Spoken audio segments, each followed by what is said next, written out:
With skilled hands, we build, we create, turning dreams into something great. Have you ever spent time making something? You choose your materials, you put your time, your creativity, your heart into it. You finish it, look at it and think, this is beautiful. You take a photograph, you put it online. Maybe you take it to the craft fair and then nothing. No sale. Maybe one person likes it. Someone says, that's beautiful. Someone else says, I'll come back. And then they walk away.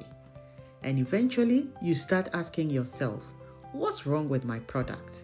Or even worse, maybe people just don't buy handmade anymore.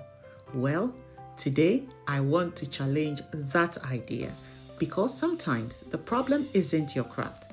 Sometimes there is something else you're missing. The first thing I want you to ask yourself is, who is this product actually for? And I mean really for. Because one of the easiest mistakes for a creative person to make is to create something because we love it. And there is nothing wrong with that. But when we are trying to turn your craft into a business, you have to move beyond, I love making this, and start asking, who would pay for this? Who needs it? Who would want it? Who would buy it as a gift? Who would use it? What occasion would they buy it for? Those questions can completely change the way you approach your craft. The second thing you may be missing is your message. Sometimes we've made a fantastic product, but your customer doesn't immediately understand it. They see the photograph and think, what is this? What do I do with it? Who is it for? Why should I buy it? How much does it cost? And if they have to work too hard to understand the product, they may simply move on. So don't just show me what you've made. Help me understand why I want it. Show me how it's used. Show me the detail. Show me the size. Show me what it looks like in someone else's home. Tell me who it will make a great gift for. Make it easy for me to imagine owning it. Now let's talk about something that can be very uncomfortable for crafters. Pricing. I've heard people say, people won't pay for that. And so they reduce the price. Then they reduce it again. And eventually they are selling products but wondering, where is the money? And this is because there is a difference between making sales and making profit. Your materials are not the only cost. Your time matters. Your equipment matters. Your packaging matters. Your transportation matters. Your marketing matters. And the time you spend designing, making, photographing, packaging, and selling matters. Your skill has value. Your creativity has value. And your time has value. So don't build a business where you're working incredibly hard but aren't actually paying yourself properly. Another thing I want you to think about is your customer.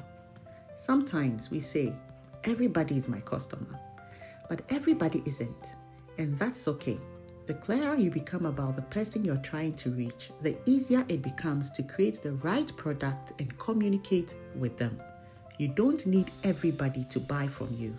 You need the right people to recognize the value in what you do. Now, let's talk about craft fairs. Because I've seen people go to one market, have a quiet day, come back home saying, my products don't sell. But one event doesn't necessarily tell you that. Maybe the audience wasn't your audience. Maybe the price point wasn't right for that particular event. Maybe people don't know your brand. Maybe your display wasn't communicating your products properly. Maybe people like your product but weren't ready to buy that day. So instead of only asking, how much did I sell? Ask, what did I learn? What did people pick up? What did they ask about? What products attracted attention? Which ones did people ignore? What did people say about your prices? That information is valuable.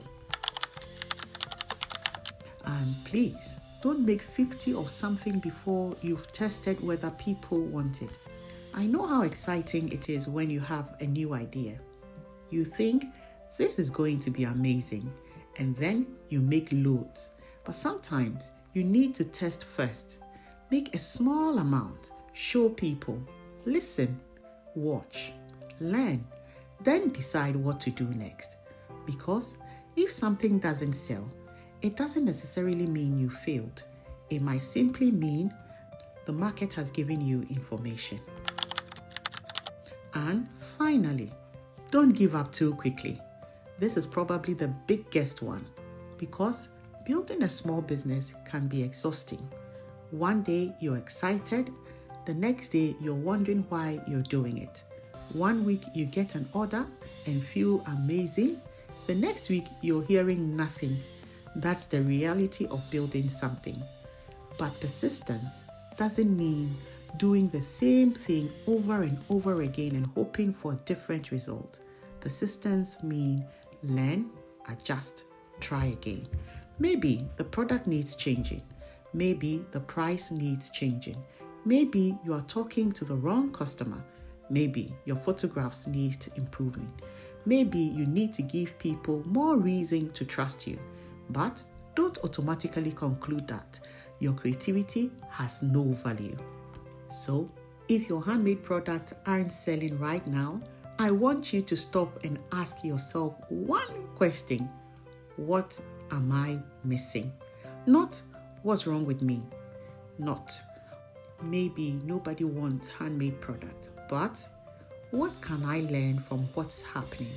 Because your craft may not be the problem. Sometimes the missing pieces is understanding your customer. Sometimes it's pricing. Sometimes it's presentation.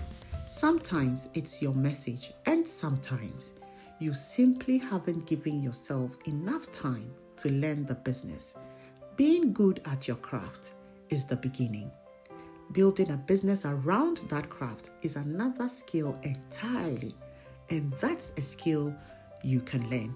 So keep creating, keep learning, keep testing, and keep asking better questions, because sometimes your next breakthrough isn't in making something completely different. It's in understanding what you already make and who is waiting to buy from you. I'm writing a full blog on this topic on the Skilled Hands website. You will find the link in the description. And if you're interested in crafts, creativity, small business, and turning your skills into opportunities, subscribe to Skilled Hands. I will see you in the next one. With skilled hands, we build, we create, turning dreams into something great. Through every challenge.